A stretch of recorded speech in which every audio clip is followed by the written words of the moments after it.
একেবারে ধসে পড়েছে, 3টি তল একসঙ্গে ধসে পড়েছে। খুব স্বাভাবিকভাবেই উদ্ধার করতে গেলে একটা ভার্টিক্যাল টানেল করতে হয়েছে। ভার্টিক্যাল টানেল করে পাশ থেকে সেই টানেলের ভিতর দিয়ে গিয়ে উদ্ধার করতে হচ্ছে। কিন্তু এরই মাঝে ব্যাপক বৃষ্টি, উদ্ধার কাজ বেশ কিছুটা ব্যাহত হয়। তারপরে নতুন করে যখন উদ্ধার কাজ শুরু হলো তখন দেখা গেল আরেকটা এমন পয়েন্ট পাওয়া গিয়েছে যেখান থেকে উদ্ধার করা সম্ভব।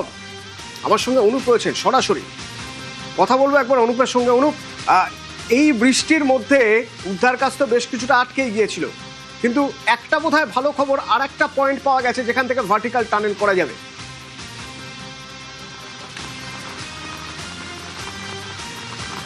একবারে 1 ঘন্টা যে উদ্ধার কাজ বন্ধ ছিল, তার পরবর্তী ক্ষেত্রে বৃষ্টির মধ্যে আবারও কিছু উদ্ধার কাজ যে শুরু করা হলো, সেই ছবিটা একবার দেখানোর চেষ্টা করবো। যে তারাতলা যেখানে মূলত এই বিপর্যয়ের ঘটনা ঘটেছিল, তার পরবর্তী ক্ষেত্রে তীব্র যে ঝড় বৃষ্টি, সেই বজ্রবিদ্যুৎ সহ তার পরবর্তীতে লক্ষ্য করা যায় সম্পূর্ণভাবে কিন্তু কাজ বন্ধ করতে বাধ্য হয়েছিল এনডিআরএফ এবং সেনা জওয়ান আধিকারিকরা।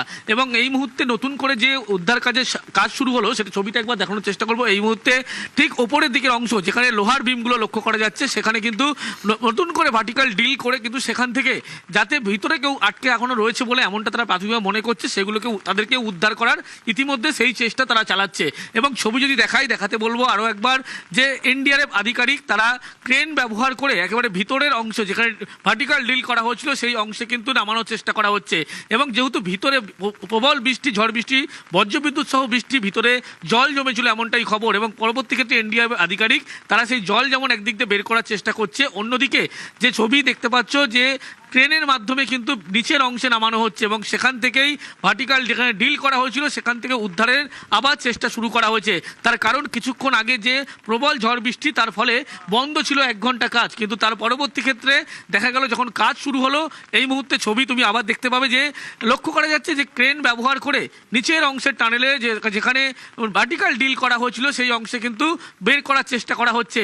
যেহেতু ভিতরে এখনো পর্যন্ত কয়েকজন আটকে রয়েছে এমনটাই তারা জানতে পারছে এবং সেই জায়গার অংশে তারা পৌঁছানোর চেষ্টা করছে। এবং ছবিতে একেবারে লক্ষ্য করতে পারবে যে নতুন করে যে উদ্ধার কাজ যে শুরু হলো, সেখানে কিন্তু নতুন করে সেনা জওয়ান, এনডিআরএফ আধিকারিক, দমকল আধিকারিক, অন্যদিকে ডিজাস্টার ম্যানেজমেন্টের যে টিম তারা কিন্তু উপস্থিত রয়েছে।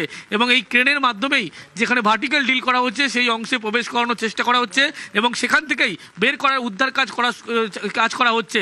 এবং দেখা যাচ্ছে, বলা হচ্ছে এখানে বেশ কয়েকজন এখনো পর্যন্ত নতুন করে আটকে রয়েছে, তাদেরকে বের করার জন্য এই সমস্ত রকম প্রচেষ্টা করা হচ্ছে।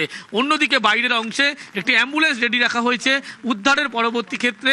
যে ব্যক্তি উদ্ধার করা হচ্ছে তাদেরকে হাসপাতালে নিয়ে যাওয়ার জন্য এসএসকেএম হাসপাতাল, এখান থেকে তাদেরকে উদ্ধারের পরবর্তী ক্ষেত্রে নিয়ে যাওয়া হবে। কিন্তু যে উদ্ধার কাজ সকাল থেকে যেমন চললো, রাতভর চলেছিল, তার পরবর্তী ক্ষেত্রে এই ঝড় বৃষ্টির কারণে কিন্তু কিছুটা হলেও থমকে যায়। কিন্তু তার পরবর্তী ক্ষেত্রে লক্ষ্য করা যাচ্ছে বৃষ্টি পড়ছে, সেই বৃষ্টির মধ্যেই একেবারে যুদ্ধকালীন তৎপরতার সঙ্গে এনডিআরএফ আধিকারিক, সেনা জওয়ান তারা নতুন করে কাজ যে শুরু করেছে এবং সেই অংশে যেখানে ভার্টিক্যাল ডিল করা হয়েছিল সেই অংশে ভিতরের দিকে একেবারে প্রবেশ করার যে চেষ্টা করছে এবং সেখানে ক্রেনের মাধ্যমে কিন্তু ভিতরের অংশে যাওয়ার চেষ্টা করছে এবং সেখান থেকেই উদ্ধারের যে কাজ সেই কাজ তারা করছে। অন্যদিকে বলা হচ্ছে যে প্রবল যে ঝড় বৃষ্টি, তার ফলে কিন্তু নিচের অংশে বেশ কিছুটা জায়গায় জল জমেছিল এবং এনডিআরএফের পক্ষ থেকে এই মুহূর্তে সেই জল বের করে দেওয়ার যেমন চেষ্টা করছে, তারই পাশাপাশি ভিতরের যে অংশে বারবার প্রবেশ করার চেষ্টা করছে, ছবিতে লক্ষ্য করা যাচ্ছে। কারণ ভিতরের এই জায়গায় লোকেট করা গিয়েছে যে এখনো আটকে রয়েছে এমনটাই তারা মনে করছে।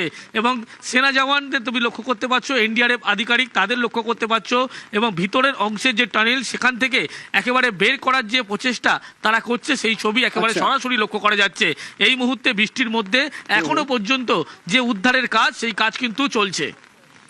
ধন্যবাদ অনুপ। এবং এই যে বৃষ্টির কথা বলছো, অনুপ বলছিল বৃষ্টির কথা, এই বৃষ্টি আজ দুপুরে যেভাবে শুরু হয়েছিল, মানে ভর দুপুরে পুরো কলকাতা একেবারে অন্ধকার। ভর দুপুরে কলকাতা অন্ধকার, দৃশ্যমানতা এতটাই কমে যায় যে গাড়িগুলো প্রায় থমকে যায়, খুব ধীরে গাড়ি চলতে শুরু করে। তার কারণ প্রায় কিছুই দেখা যাচ্ছিল না, ঘুটঘুটে অন্ধকার, তার সঙ্গে মুষলধারে বৃষ্টি। এবং এই বৃষ্টি দুপুরে তো শুরু হয়েছে, কিন্তু রেড অ্যালার্ট জারি হয়েছে কলকাতায়। ঝড় বৃষ্টির রেড অ্যালার্ট, লাল সতর্কতা। শুধু কলকাতা নয়, কলকাতার সঙ্গে হাওড়া, হুগলি, উত্তর 24 পরগনা, দক্ষিণ 24 পরগনায় ব্যাপক ঝড় বৃষ্টির পূর্বাভাস রয়েছে।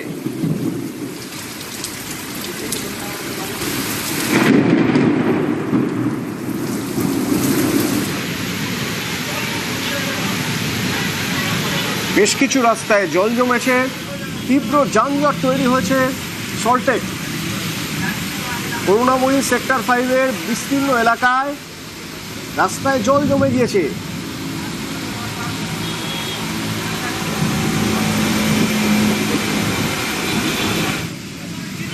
এ হলো সল্টলেকের রাস্তা।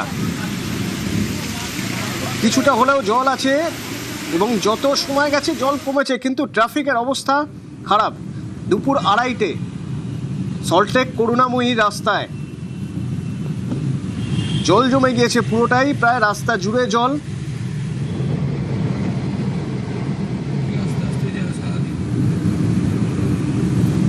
সল্টলেকের বিভিন্ন জায়গার রাস্তার প্রায় এই একই রকম ছবি।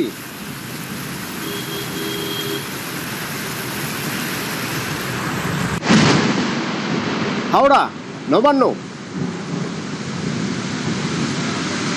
ব্যাপক ঝড় সঙ্গে বৃষ্টি।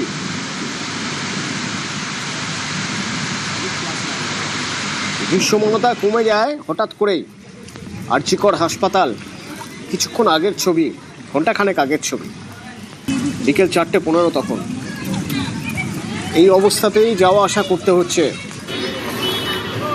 এক বিভাগ থেকে আরেক বিভাগ। দীর্ঘদিন এইভাবেই যাওয়া আসা করতে হচ্ছে। আজ দুপুরের বৃষ্টিতে এতটাই জল জমে যায়, এই অবস্থা হয়। আরজিকর হাসপাতাল চত্বর, আউটডোর এসএসকেএম, জলের মধ্যে দিয়ে স্ট্রেচারে করে রোগীকে নিয়ে যেতে হচ্ছে, কারণ পুরো হাসপাতাল চত্বরই জলমগ্ন। ভাই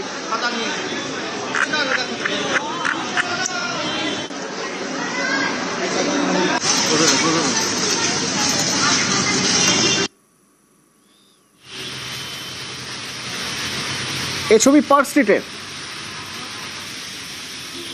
স্ট্রিটের ছবি, দুপুরের ছবি।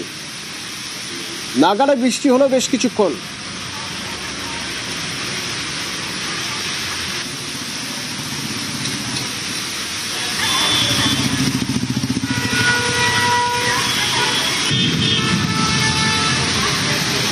দুপুরেই যেন সন্ধে। পার্ক স্ট্রিটের ছবি ছিল আজ দুপুরে এরকমই।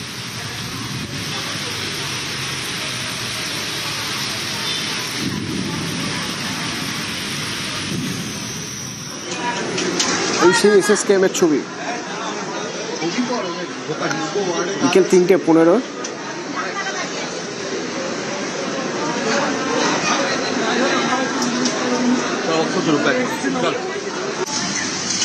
হাসপাতাল না পুকুর বোঝা মুশকিল। বৃষ্টিতে এসএসকেএম বা পিজি হাসপাতাল, তার স্ত্রী ও প্রসূতি রোগ বিভাগ, তার এই রকমই অবস্থা। স্ত্রী ও প্রসূতি রোগ বিভাগে ঠিক নিরাপত্তা রক্ষীরা তারা বেঞ্চি পেতে তার ওপরে বসে থাকতে বাধ্য হচ্ছেন। গোটা ওয়ার্ডে জল থই থই। চিকিৎসক, নার্স, স্বাস্থ্যকর্মী থেকে শুরু করে রোগীর আত্মীয়রা, তাদের এই রকমই ভয়ানক পরিস্থিতি। হাতে জুতো চটি নিয়ে কাজ করছেন। কিভাবে কাজ করছেন বোঝা মুশকিল। সত্যি যে পরিস্থিতির মধ্যে এখানে রয়েছেন রোগী থেকে রোগীর আত্মীয়রা, প্রত্যেকের মারাত্মক অবস্থা। স্ত্রী এবং প্রসূতি রোগ বিভাগ নয়, একই পরিস্থিতি শিশু বিভাগে। গোটা এলাকা জল থই থই, এবং এই জল থই থই অবস্থার মধ্যেই রোগীর আত্মীয়রা, চিকিৎসক, নার্স, স্বাস্থ্যকর্মী প্রত্যেকে এখানে কাজ করছেন।